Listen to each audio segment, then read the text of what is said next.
Purworejo, Senin tanggal 24 Juli tahun 2023. PDAM Tirta Perwitasari, perusahaan air minum daerah di Kabupaten Purworejo, menunjukkan komitmen mereka dalam memberikan pelayanan terbaik kepada masyarakat dengan melakukan groundbreaking pembuatan instalasi air minum baru di instalasi pengolahan air IPA, Bendung Boro II.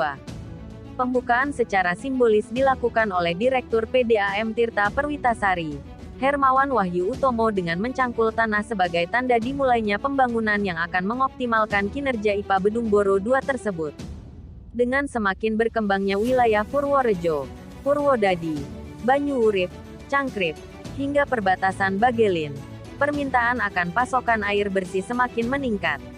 Untuk mengatasi tantangan ini, PDAM Tirta Perwitasari membangun filtrasi baru untuk memperluas kapasitas IPA Bendung Boro II yang tadinya hanya mampu menghasilkan 30 liter per detik menjadi 50 liter per detik. Penambahan kapasitas ini diharapkan dapat meningkatkan output produksi air dan memberikan pelayanan terbaik kepada masyarakat. Direktur PDAM Tirta Perwitasari, Hermawan Wahyu Utomo, mengungkapkan, dengan adanya pembangunan filtrasi baru ini, kapasitas IPA Bendung Boro II akan meningkat menjadi 50 liter per detik.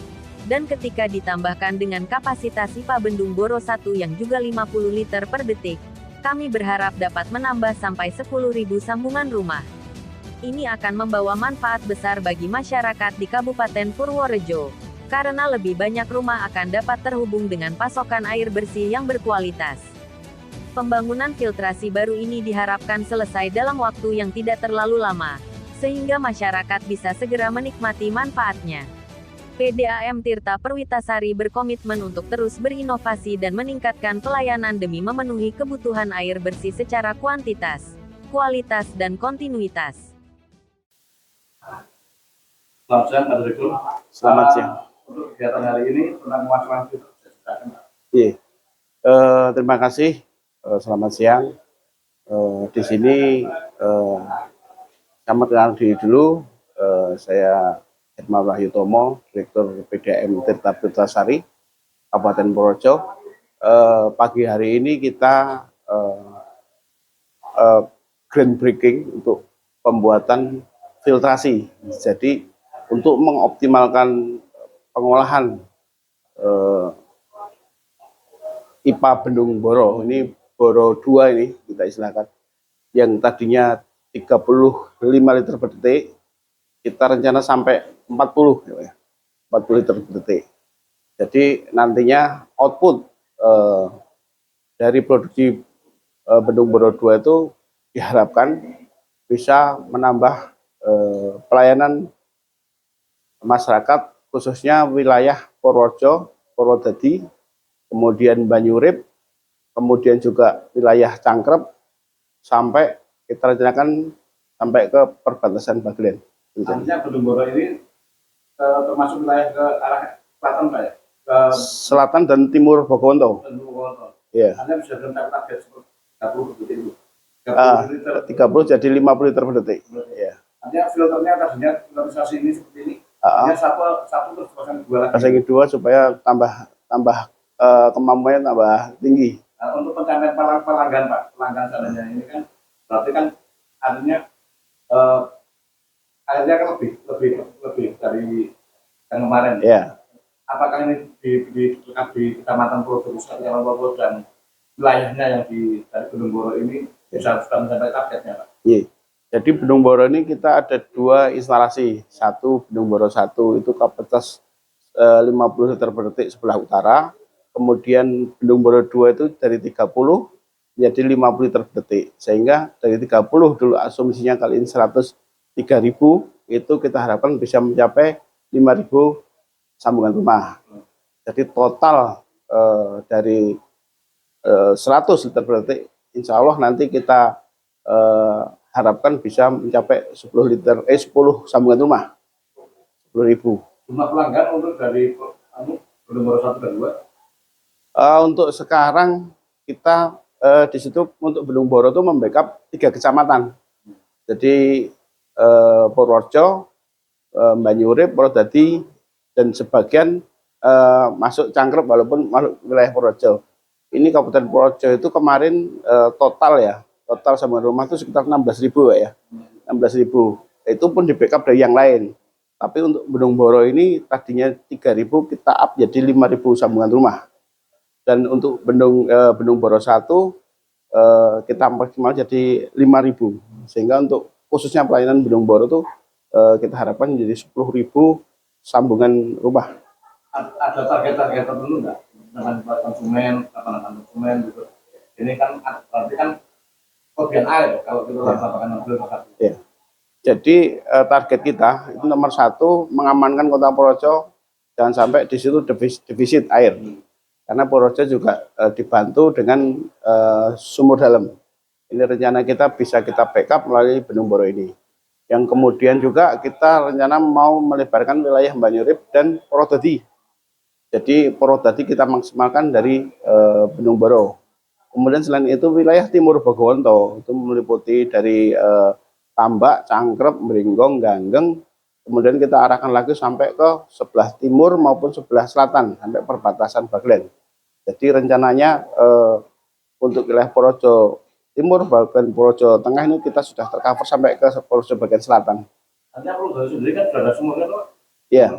Tapi karena sumur itu fluktuatif ya, tergantung aquifer, tergantung cekungan air, tapi dengan air permukaan itu lebih aman.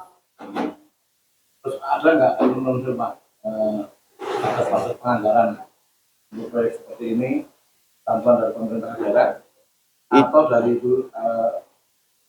Internal. Ini untuk pembuatan filtrasi internal dari anggaran PDM sendiri. Sehingga di sini kita harapkan adanya kenaikan produksi dan penambahan SR sehingga akan menambah lagi jaringan lagi sehingga di situ pemasukan ada lagi, kita tambah lagi jaringan lagi. Jadi ini lebih ke anggaran internal. Artinya apa yang dikatakan masyarakat tadi kemarin kita mau tanyakan dulu ya. Tentang adanya kenaikan tarif ya. Ya.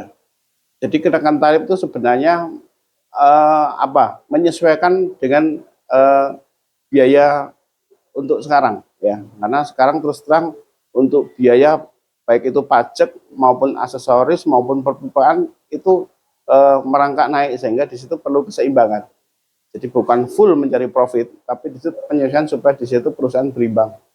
Bisa nggak Bapak menjelaskan tentang adanya oknum tentang mengatakan Banwe ratuku kok tambah nakal kok nambah wae kok jadi di sini memang perlu pahaman ya. Jadi istilah banyu tidak beli itu sebenarnya kurang pas karena kita ambil di permukaan itu sudah kena pajak. Kemudian dari produksi sehingga di situ mengikuti syarat-syarat Permenkes itu jelas perlu biaya. Sehingga kita bisa mendapatkan air secara kualitas maupun kuantitas termasuk kontinuitas itu perlu pembiayaan. Karena seperti kita ketahui sendiri Purworejo itu secara morfologi air tanahnya tidak recommended.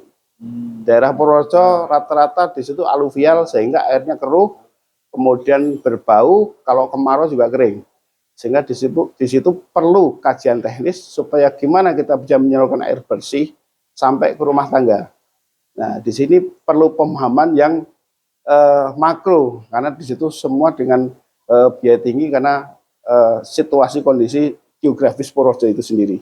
Kalau jelaskan Pak tentang ini tentang adanya bandar orang saatnya ini katanya ini sampai saat ini untuk langkah-langkah dari PDAM Purworejo sendiri masih belum terciptakan langkah untuk menembus ke sana juga. Jadi PDAM Purworejo sebenarnya sudah mempersiapkan sedini mungkin dengan adanya keberadaan bandara. Kami sudah menyiapkan lahan, menyiapkan lokasi untuk intake, menyiapkan DED sampai menyiapkan studi kelayakannya. Di situ memang karena di sini lebih ke komersil, kita tidak membandingkan APBD sehingga lebih ke internal PDAM dengan pihak ketiga. Nah, di sini memang masih dalam penjajakan. Ini sudah berapa investor yang mencoba menjajaki, ini dalam tahap proses, masih proses. Karena kita seperti ketahui Bandara Nia posisi di Kulon Progo itu juga harus ada MOU antara Pemda Purworejo dengan Pemda Kulon Progo. tanggapan dari pemerintah daerah sendiri mengapa saya mengatakan gini, kok muluk-muluk teman gitu. Iya, iya. Menurut saya ini ada seperti itu Pak. Iya. Ini tolong jelaskan Pak, karena katanya naik untuk anggaran menurut PDAM terlalu berat. Iya. Tapi apakah ada dukungan nggak dari pemerintah daerah? Sebenarnya di sini harus memahami bersama ya, kenapa kita berkeras supaya kita bisa memasukkan khususnya industri air ke bandara, karena Purworejo adalah daerah terdampak dengan adanya bandara.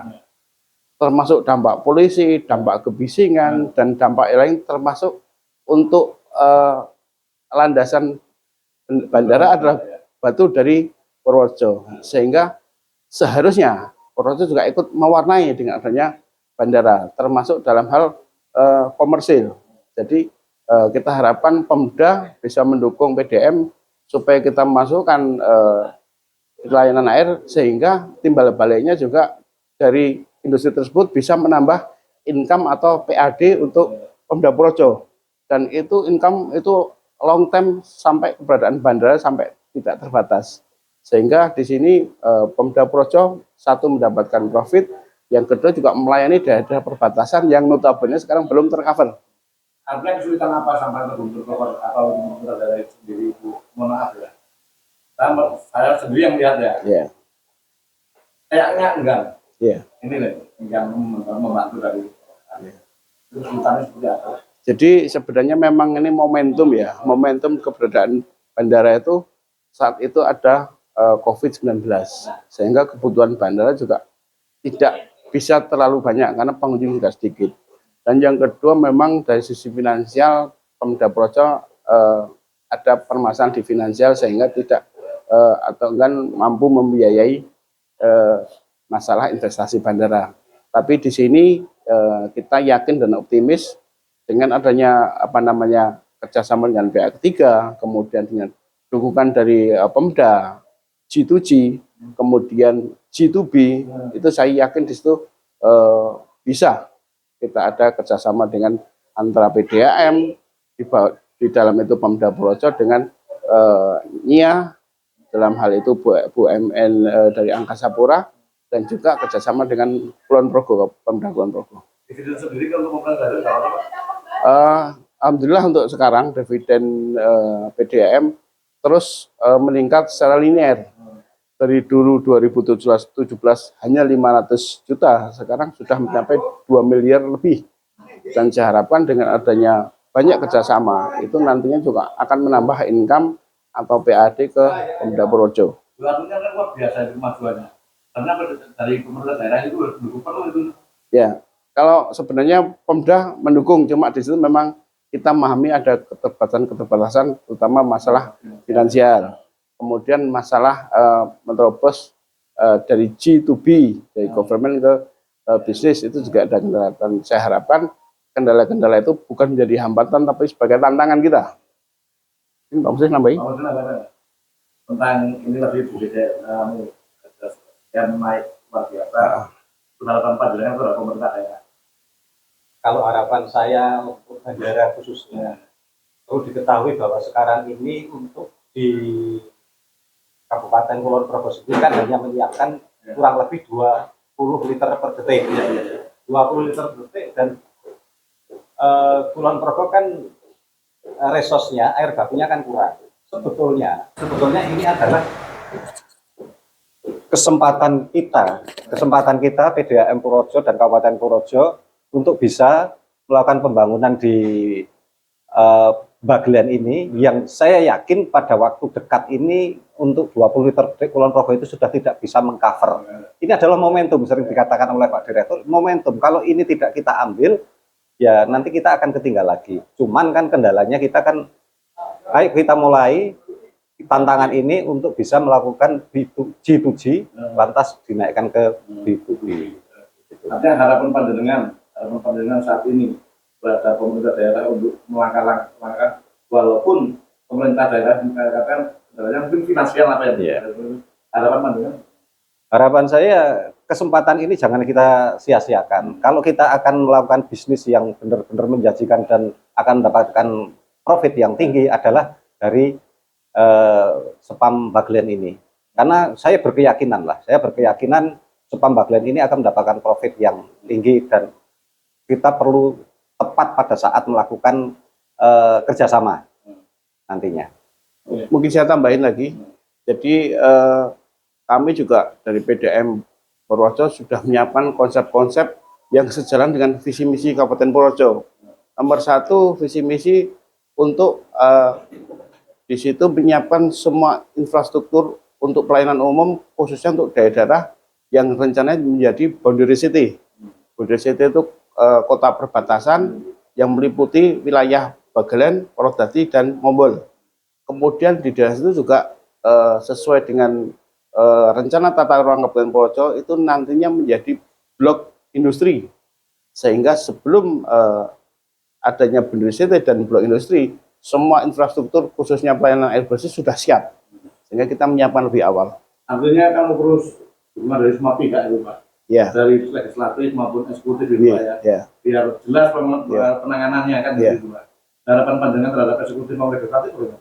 jadi saya harapan untuk legislatif eksekutif kita terus-menerus berjuang untuk melebarkan pelayanan air minum, karena kita jangan sampai berpikir hanya setahun 2 tahun, tapi kita berpikir juga jangka panjang untuk generasi yang akan datang, sehingga arah pembangunan Purworejo ke arah selatan itu bisa terwujud, tidak hanya di konsep tapi terrealisasi, kemudian juga jelas arahnya, step by stepnya jelas, kemudian juga kendala-kendala bisa ada solusinya. Oke, terima kasih Pak ya.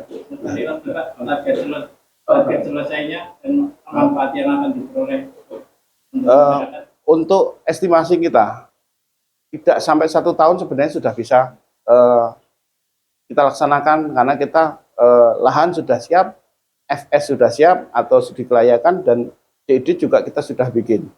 Ini kita perlu kecepatan, hanya di situ kita masih dalam hal penjajakan dengan pihak ketiga.